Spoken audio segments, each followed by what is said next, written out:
Good evening. I'm Nima Rajan, and this is Forum Daily for Friday, October 14th. We start tonight with a look at the housing market. The Canadian Real Estate Association says home sales in September were down 32.2% from a year earlier. Now, this comes as higher mortgage rates continued to slow the market. The association says sales were down 3.9% from August, this in what's usually one of the busiest times of the year. The number of newly listed homes declined by 1.5% from the same month last year. This while the actual national average home price was down 6.6% to just under $640,500. CREA says the market remains on the tighter side of balanced territory. This comes as many sellers are opting to hold out for better conditions. Experts say a recession in Canada will cause a drop in job vacancies. This would make it harder for people to find new jobs or to negotiate raises amid high inflation. Canadian Centre for Policy Alternatives economist David McDonald says while widespread layoffs are unlikely in a mild recession, workers will have less bargaining power as labor postings drop. All right, well, meanwhile, employers and workers are calling on the federal government to step in and rescue the employment insurance program from the considerable debt it has built up over the pandemic. The program accumulated $25.9 billion of debt by the end of 2021. This was due to the increase in unemployment. The question that lingers now that the job market has mostly recovered is who should pick up the tab. Employment Minister Carla Qualtrough says the program's debts are resolved over many years. This with the premium rates being determined using 7-year break-even projections. All right, turning to the ongoing inquiry into the government's use of the Emergencies Act in February, which has already heard statements from its first few witnesses. A legally blind Ottawa lawyer, Victoria de la Ronde, was the first witness to testify before the inquiry. She says the protest was an assault on her hearing and mental health. She says this has left her still haunted by the sounds of loud horns and the smell of gasoline. Ms. de la Ronde is one of 65 witnesses expected to be called on. This includes Prime Minister Justin Trudeau and the convoy organizers. The Canadian Armed Forces is dropping its vaccine mandate, but Defense Chief General Wayne Eyre says the military will still move ahead with the forced expulsion of dozens of unvaccinated troops. Mr. Eyre says it's dangerous to have legal orders disobeyed by soldiers. He adds that refusal to follow orders calls into question the ability to serve. All right, well, Federal Public Safety Minister Marco Mendicino says Ottawa will launch a tip line for people to report members of Iran's regime going about their business in Canada. Iranian Canadian groups have argued that Canada has become a haven for people who've committed human rights abuses. The Liberals are working on new restrictions that will ban thousands of senior members of the Iranian regime from entering Canada. On the West Coast, the BC Agriculture Council says the province's record-breaking drought has been useful for many farmers, particularly following this year's wet spring. Council President Stan Vanderwall says a dry fall can help farmers get crops out of the field. He says he doesn't foresee any major long-term impacts on agriculture unless the drought extends through the winter, and that's still too early to predict. Fertilizer giant Nutrien says it's working on expanding potash production in Saskatchewan. The Saskatoon-based company has set a goal of 18 million metric tons annually by 2025. This is up from the current capacity of 15 million tons. Nutrien says the focus is on the Vanscoy, Allen, and Lanigan mines for additional production. The company has 6 potash mines in Saskatchewan, and it employs 4,000 people in the province. Moving to the east now, where the Nova Scotia government has proposed changes to the Labor Standards Code, which are aimed at ensuring workers who experience the end of a pregnancy can take a protected leave from work. The term end of pregnancy is defined as a pregnancy that does not result in a live birth. The changes would ensure an unpaid leave of absence of up to 5 consecutive working days for a pregnancy which does not result in a live birth, or an unpaid leave of up to 16 weeks if a pregnancy ends after the 19th week.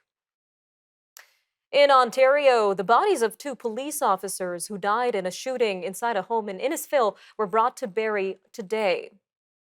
The South Simcoe Police Service welcomed members of the public to watch the procession for Constables Morgan Russell and Devin Northrup as it traveled along the highway. We'll be right back after the break. Up next, Forum Daily's Energy Update with GasWizard.ca. So stay tuned. Forum Daily will return shortly.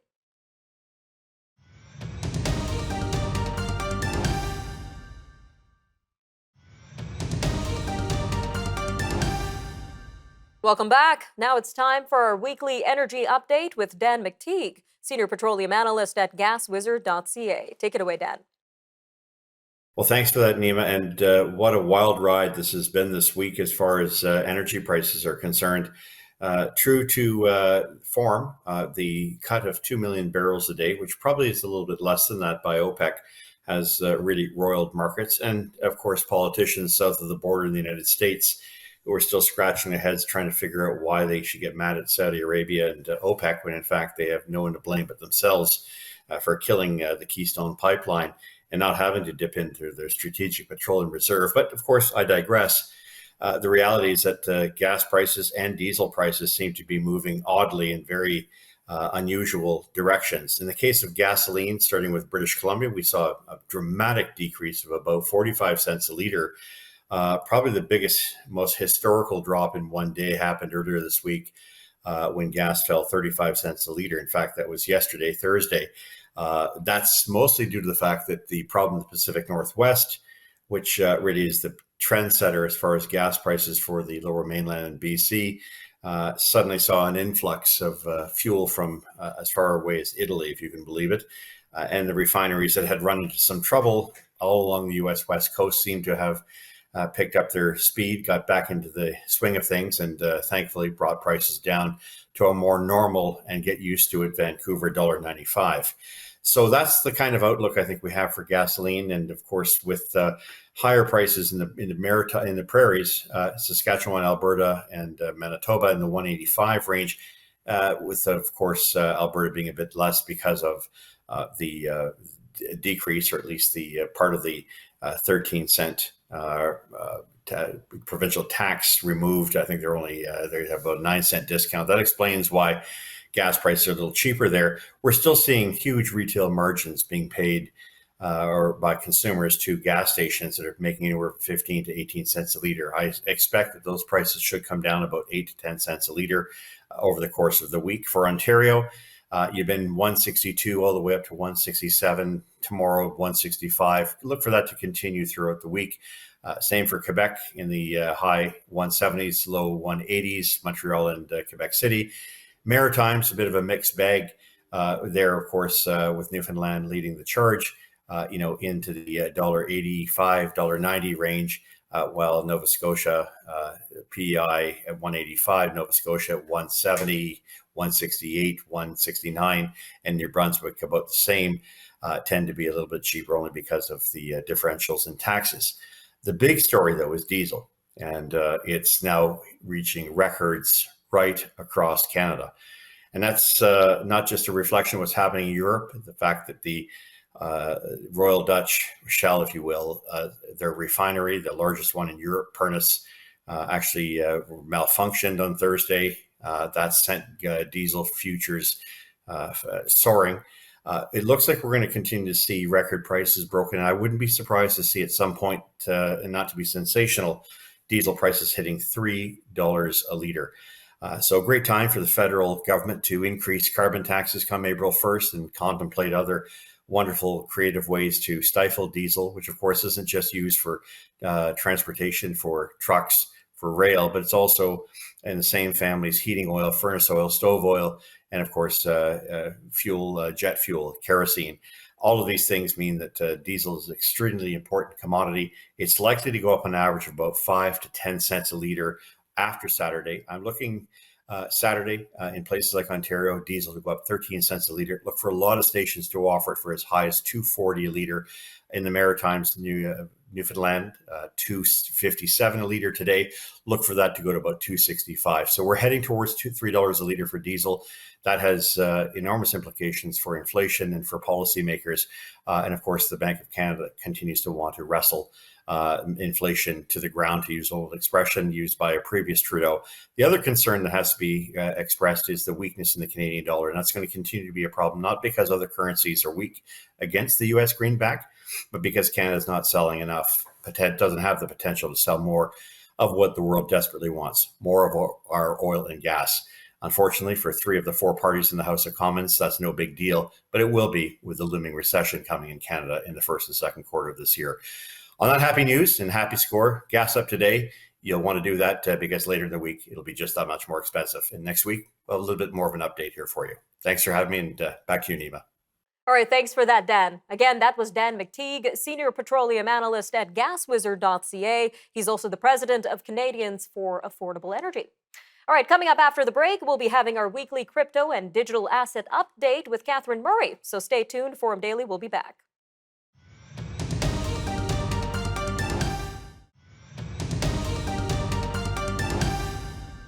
Welcome back. Up now is Forum Daily's weekly crypto and digital asset update with Catherine Murray, host of The Buck Stops Here. All yours, Catherine. Take it away.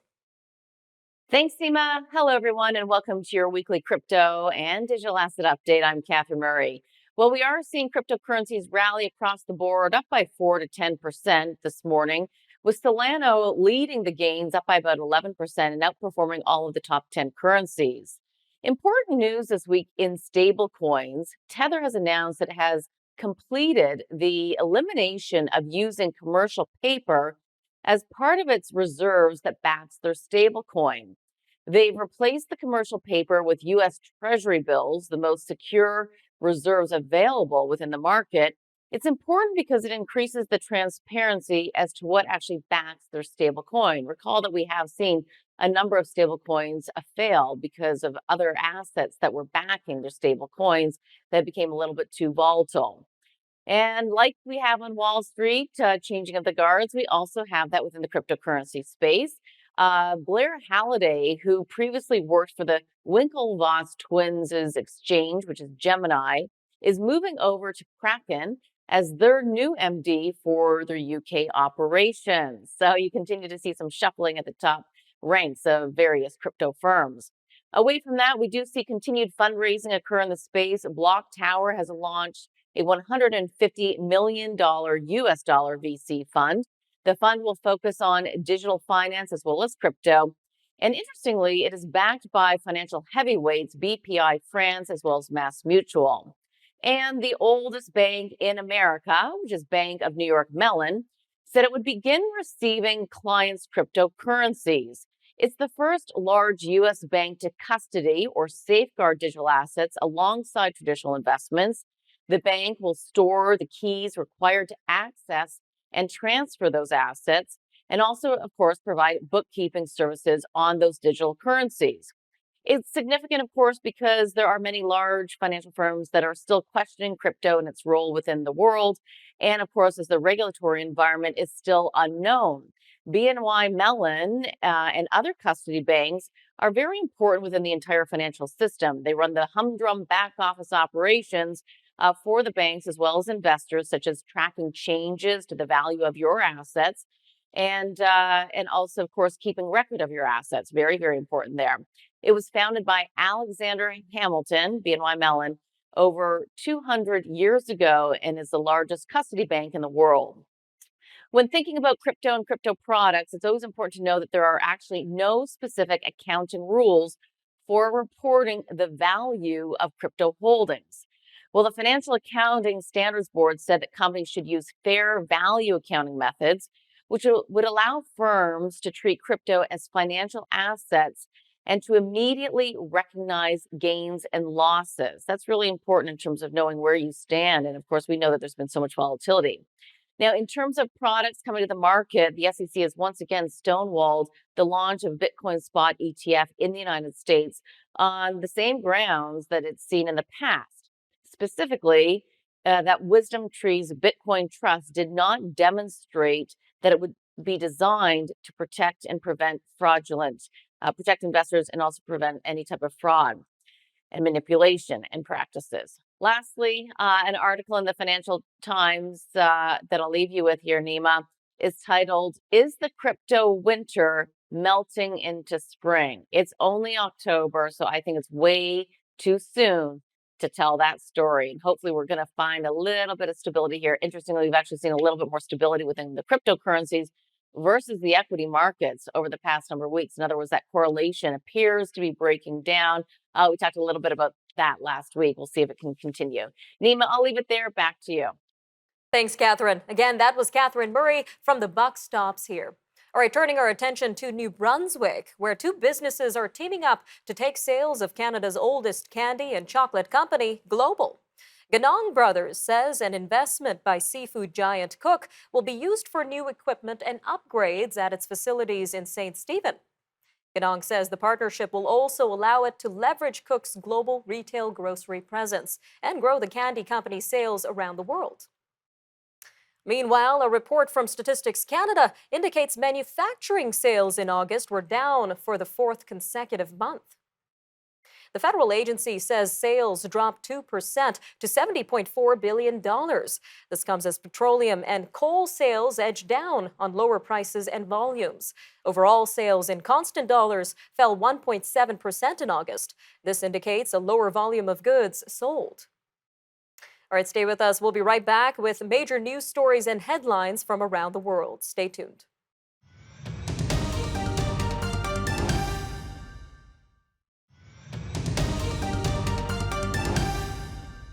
Russian President Vladimir Putin says the mobilization of army reservists should be complete within 2 weeks.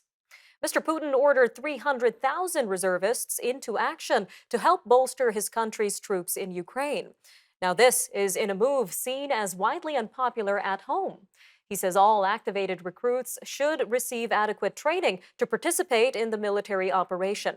Several mobilized reservists were reported to have died in combat in Ukraine this week. This comes just days after they were drafted.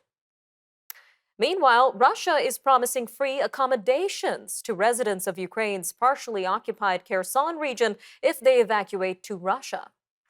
It's a sign that Ukrainian military gains along the war's southern front are worrying the Kremlin. The Moscow-installed leader of Kherson asked the Kremlin to organize an evacuation from 4 cities. He cited incessant shelling by Ukrainian forces. Well, this comes as tensions continue to rise between North and South Korea. In the latest developments, South Korea's military says it detected more weapons testing near their sea borders. It said North Korea fired possibly hundreds more artillery rounds into maritime buffer zones between the rivals. Its Joint Chiefs of Staff detected the North firing around 80 rounds of artillery into waters near their eastern sea border on Friday evening. It also detected firing sounds and cited splashes, which were possibly caused by the firing of around 200 artillery rounds in waters near the western sea boundary. The firings came hours after North Korea fired a ballistic missile and 170 rounds of artillery shells. In the U.S., police in North Carolina say the suspect who killed 5 people in a shooting yesterday was a juvenile male. Raleigh police said the suspect was taken into custody last night. Authorities allege he opened fire along a walking trail in a residential area northeast of the downtown. An off-duty police officer was among those slain. Moving to the United Kingdom now, where Prime Minister Liz Truss is backpedaling on her plan to cut corporate taxes. Ms. Truss is scrapping a key part of her economic plan that sparked market and political turmoil in the UK. She's also fired Treasury Chief Kwasi Kwarteng and replaced him with former Cabinet Minister Jeremy Hunt. Ms. Truss vowed to press on with other aspects of her economic plan, saying she wants to deliver on a low-tax, high-wage, high-growth economy. The U.S. Department of Defense has received a request from SpaceX and Tesla founder Elon Musk to take over funding for his satellite network.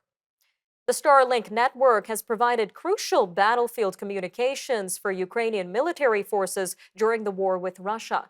Starlink is comprised of more than 2,000 low-orbit satellites, and it has provided broadband internet to more than 150,000 Ukrainian ground stations. Turkey's parliament has passed a contentious bill.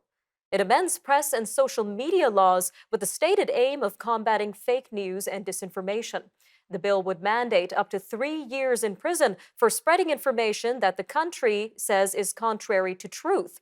Critics warn social media users could be jailed for posting or reposting information that the government deems fake news. The Turkish government has previously characterized fake news as a security threat.